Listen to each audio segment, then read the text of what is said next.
ये बात करती है कि इन सभी हॉस्पिटल्स को जहाँ जहाँ डिलीवरी होती है वो ये टीकाकरण इनको करना जरूरी होता है। कार्ड अब तक बन चुके हैं, 56,000 के करीब ये कार्ड बनने हैं सफेदों के लिए। आसपास के जो हमारे एरिया में जो गांव आते हैं और शहर आता है उसमें 28,000 कार्ड बने हैं। ये निजी हॉस्पिटलों को लेकर क्या गाइडलाइंस दी गई हैं, किस तरह की मीटिंग का ये जो आज हमने जो मुझे पता लगा है कि यहाँ 15 हॉस्पिटल ऐसे हैं प्राइवेट में जहाँ डिलीवरीज होती हैं, जहाँ बच्चे पैदा होते हैं, तो उसके बारे में एक गवर्नमेंट का लेटर आया है ये पिछले महीने। तो इसमें जो लेटर है वो ये आपको मैं चैनल के माध्यम से दिखा देता हूँ। लेटर में अगर इसमें आपको कुछ दिख जाए तो ठीक है, नहीं तो मैं वैसे अलग से बता देता हूँ। जी जी। ये जो लेटर है ये जो नवजात बच्चे प्राइवेट हॉस्पिटलों में पैदा हो रहे हैं ये उनसे संबंधित है।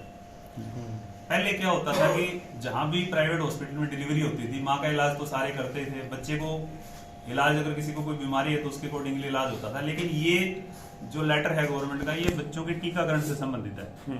यानी कि जन्म जब बच्चे का होता है तो उसको 24 घंटे के अंदर 3 तरह की जो है बीमारियों से बचने की दवाइयां दी जाती हैं, जिसमें एक पोलियो की दवाई होती है जिसे जीरो पोलियो बोलते हैं, जीरो पोलियो डोज।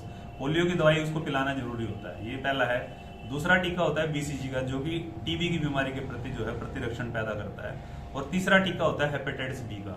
ये तीनों के तीनों टीके जैसे हमारे पास सरकारियों में जहां भी डिलीवरीज हो रही है सभी जगह सभी बच्चों को 24 घंटे के अंदर, क्या हमारे तो मोस्टली होता है जैसे डिलीवरी हुई 2 घंटे आधे घंटे के अंदर साथ ही लगा देते हैं। पर प्राइवेट हॉस्पिटल्स में ये गवर्नमेंट में हरियाणा में पहले कहीं भी मोस्टली लोग नहीं लगाते थे, पर अब गवर्नमेंट ने ये लेटर जो है पिछले महीने जारी किया है और उसके इस लेटर के माध्यम से गवर्नमेंट ने इन प्राइवेट हॉस्पिटल्स को बाध्य कर दिया है कि उनको सभी को ये जन्म के बाद 24 घंटे के अंदर ये 3 टीके देने जरूरी होंगे। इसी बारे में ये मीटिंग बुलाई गई थी। सफेदों के अंदर जो प्राइवेट हॉस्पिटल जहां जहां डिलीवरीज हो रही हैं उन सभी के इंचार्जेस को मैंने बुलाया था और उनको सारा डिटेल में समझा दिया गया है। ये 3 जो दवाइयां हैं वो डिलीवरी के बाद उन्होंने 24 घंटे के अंदर हर एक बच्चे को देनी है और उसका प्रॉपर रिकॉर्ड भी वो मेंटेन करेंगे। उनके पास ये दवाई भी होना चाहिए, उसका स्टॉक की रिकॉर्ड भी वो रखेंगे, प्रॉपरली फ्रिज में रखनी है। जो हॉस्पिटल ऐसा नहीं करेगा, जिसका हमारी चेकिंग के दौरान पाया गया या हमारे पास जो ये महीने में रिपोर्ट भेजते हैं उस रिपोर्ट में ये पाया गया, अगर उन्होंने एक बच्चे को सपोज ये टीके नहीं लगाए और वो हमारी नॉलेज में आ गया तो एक बच्चे के टीके ना लगाने के एवज में उस हॉस्पिटल पे 500 रुपए का फाइन होगा। अगर 10 बच्चे पैदा करवा रहा है हॉस्पिटल महीने में और वो 10 के 10 में से किसी को भी टीका नहीं लगाया तो 10 गुणा 500, तो उसके ऊपर 5,000 रुपए का ये फाइन होगा। इसमें कंप्लेंट जो हमें पता लगेगी या हमारी चेकिंग के दौरान जो पता लगेगा उसमें लिख के हम यहाँ से सिविल सर्जन को भेजेंगे। सिविल सर्जन जो को ये अथॉरिटी दी गई है कि वो इन हॉस्पिटल्स को नोटिस जारी करेगा, फाइन करके ही छोड़ दिया जाएगा। नोटिस जारी होगा, नोटिस जारी होगा। नोटिस जारी होने के बाद फिर ये अगर उससे सहमत नहीं होते तो अपील कर सकते हैं। इसकी 2 अपीलेंट अथॉरिटी बनाई है गवर्नमेंट ने। पहली अपीलेंट अथॉरिटी डीसी साहब होंगे और दूसरी डायरेक्टर जो एनएचएम है वो होंगे। फाइन तो देखो लगेगा ही लगेगा। टीकाकरण तो कभी मिस होता नहीं, क्योंकि ये जो बच्चे प्राइवेट हॉस्पिटल्स में डिलीवर होके आते हैं ये आज तक भी होके आ रहे थे, ये हमारे पास आ रहे थे, तो टीकाकरण तो हम इनका कर ही रहे थे। लेकिन प्राइवेट हॉस्पिटल से पहले इनका टीकाकरण मोस्टली नहीं कर रहे थे। जहां कोई बच्चों का डॉक्टर जिस पर्टिकुलर हॉस्पिटल में वो अपना टीकाकरण रूटीन में जैसे करते हैं वैसे कर रहे थे।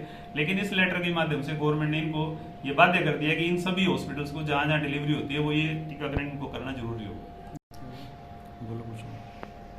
जी सर, आयुष्मान भारत का जो कार्ड का जो प्रोसेस शुरू हो चुका है सिविल हॉस्पिटल में, उसको लेकर क्या कहेंगे सर? मैं आम जन से ये अनुरोध करूंगा कि आयुष्मान भारत के कार्ड जो पहले बनते थे जिनका बीपीएल में नाम था उनके जिसके जितने कार्ड बन गए उनके तो बन चुके हैं, उनके अब नए कार्ड नहीं बन रहे हैं। अब गवर्नमेंट ने इस प्रोग्राम का नाम चेंज करके चिराइयों के नाम से कर दिया है, आयुष्मान 2 भी इसको हम बोल रहे हैं। इसमें फैमिली आईडी में जिसकी भी इनकम 1,80,000 से कम है और जो इनकम गवर्नमेंट से वेरीफाइड है उनकी जिनकी लिस्टें हमारे पास आई हुई हैं वो लिस्टें हमने हर एक गाँव की आशा वर्कर के साथ शेयर कर रही हुई हैं और हर एक जो आपके एरिया में सीएससी सेंटर हैं वहां पर इनके कार्ड बन रहे हैं। लगभग 50% लोगों के हमारे एरिया में कार्ड अब तक बन चुके हैं। 56,000 के करीब ये कार्ड बनने हैं सफेदों के एरिया में। आसपास के जो हमारे एरिया में जो गांव आते हैं और शहर आता है उसमें 28,000 कार्ड बने हैं। तो मैं सभी से ये रिक्वेस्ट करूंगा जनता से जिनका भी फैमिली आईडी में इनकम 1,80,000 से कम है और जिसका इस लिस्ट में नाम है वो अपने कार्ड ये जल्दी से जल्दी बनवा लें। सर किस तरह के डॉक्यूमेंट की जरूरत पड़ेगी अगर हमारे को? इसमें तो आधार कार्ड ही लेके जाना, सिर्फ आधार कार्ड और फोन नंबर होना चाहिए, उसके अलावा कुछ भी जरूरत नहीं पड़ती।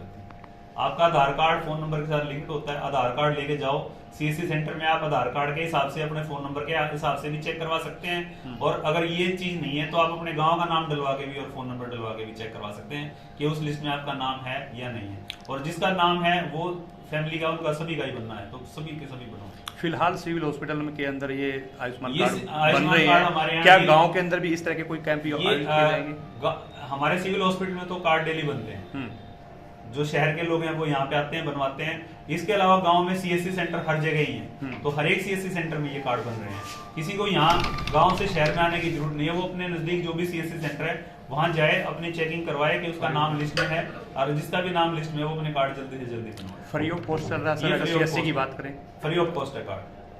कि पहले जो आयुष्मान भारत के कार्ड जो आज से 3-4 साल पहले बने थे, उसमें 2011 का बीपीएल का सर्वे उठाया हुआ था। उसमें जो बीपीएल में थे ये कार्ड मोस्टली उन्हीं के बने थे, लेकिन अब इसमें क्राइटेरिया गवर्नमेंट ने चेंज कर दिया, फैमिली आईडी बेस कर दिया इसको, और जिसकी इनकम 1,80,000 है उससे कम है, ये उन्हीं के कार्ड बन रहे हैं।